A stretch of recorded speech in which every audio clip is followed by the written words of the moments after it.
What if I told you that in a country which is already struggling with rising inflation and economic pressure is also now grabbing headlines because the Pakistan government first increases the fuel prices to shocking levels and then within just 24 hours rolls back the decision and calls it relief. This sounds confusing but is real, and when such things happen in Pakistan, we have to believe it. Pakistan is once again in the headlines, and this time it's because of the dramatic U-turn that has left many questioning the system itself. In just a matter of hours, fuel prices were increased to record levels, putting the entire massive pressure on common public. Public anger exploded across the country, and within just 24 hours, the government was forced to roll back the decision, cutting the petrol prices by 80 rupees per litre. Along with this, the Prime Minister also announced that the entire cabinet would give up their salaries for the next 6 months. A move being projected as a step towards relief, but raising serious questions about whether this is real governance or just damage control. Hello everyone, I am Gaurang and you are watching Lokmat Times. Now let's move ahead and understand what exactly happened, why did such a sudden decision was taken, and what this entire episode tells us about the current situation in Pakistan. Now let's understand the entire story from the ground up. Because what we are seeing here is not just an economic decision, it is a reflection of how unstable and reaction-driven system of Pakistan is.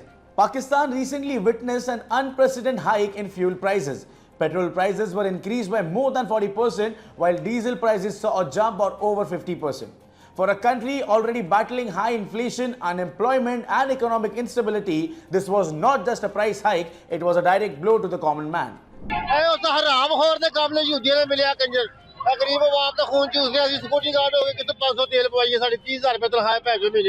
ਅਸੀਂ ਘਰ ਰਹੀਏ ਕਿ petrol ਪੂਰਾ ਕਰੀਏ ਇੱਕ minute ਮੇਰੀ ਗੱਲ ਸੁਣੋ ਕੌਣ ਚੋਰ ਹੈ ਜਨਾਬ ਸਾਰੇ ਚੋਰ ਬੈਠੇ ਜਿਹੜੇ ਉੱਤੇ ਥੱਲੇ ਬੈਠੇ ਸਾਰੇ ਚੋਰ ਹੀ ਨੇ ਕਿ ਚੋਰ ਬਜ਼ਾਰੀ ਹੈ ਯਕਦਮ ਲਾਲ ਕਰਦੇ ਬੰਦੇ ਮੈਂ ਦਿਲ ਤੇ ਪੱਥਰ ਰੱਖ ਕੇ ਪੈਟਰੋਲ ਮਹਿੰਗਾ ਕੀਤਾ ਹੈ Now imagine this, a country where people are already struggling to afford basic necessities like food and electricity suddenly has to deal with such a massive increase in fuel prices. After the sudden hike, what happened was expected. Public anger started building rapidly. There was outrage, there were questions, and there was pressure on the government to respond. But now, here is the most interesting part. Just within one day, the same government that announced the massive hike suddenly decided to roll it back. Petrol prices were reduced by 80 rupees per litre, bringing it down to around 378 per litre. Now, here are the big questions. What changed overnight? Did the global oil market suddenly stabilize, or did the Pakistan downhill economy suddenly recover?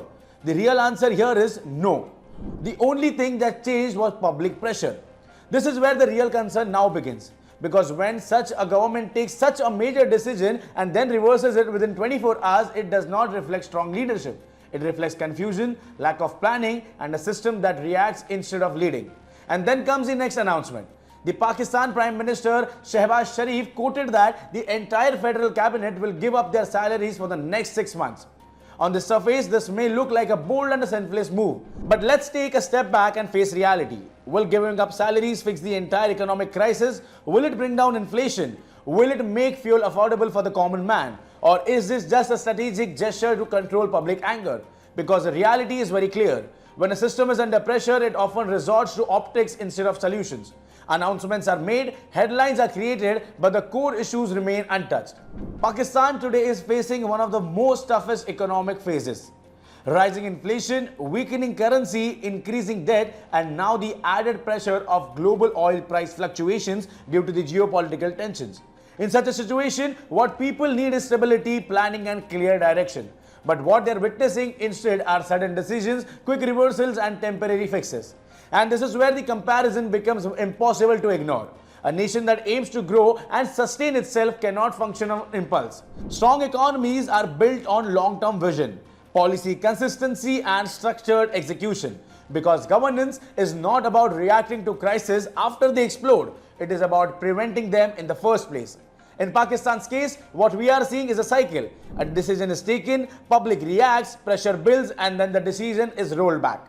This is not governance, this is a cover-up. At a time when citizens are struggling even for basic needs, such policy flip-flops only add uncertainty. For the common man, this is not just about petrol prices. This is about survival. Now, every increase in fuel price directly impacts their daily life, from transportation to food to electricity. Today, Pakistan's situation raises a very important question. Is the system really in control, or is it simply reacting to pressure? Because when policies change overnight, it is not flexibility, it is instability. And this is where the contrast with a stable and structured system becomes evident. A country that focuses on long-term planning, economic discipline, and consistent policies creates trust among its people. Because in the end, governance is not about dramatic moves. It is about predictable and reliable systems. The truth is simple. A nation cannot move forward if policies keep moving backward. A government cannot claim control if it changes decisions under pressure. And a system cannot inspire confidence if it relies on last-minute corrections instead of solid planning. Because for their people on ground, this is not politics, it is their daily life.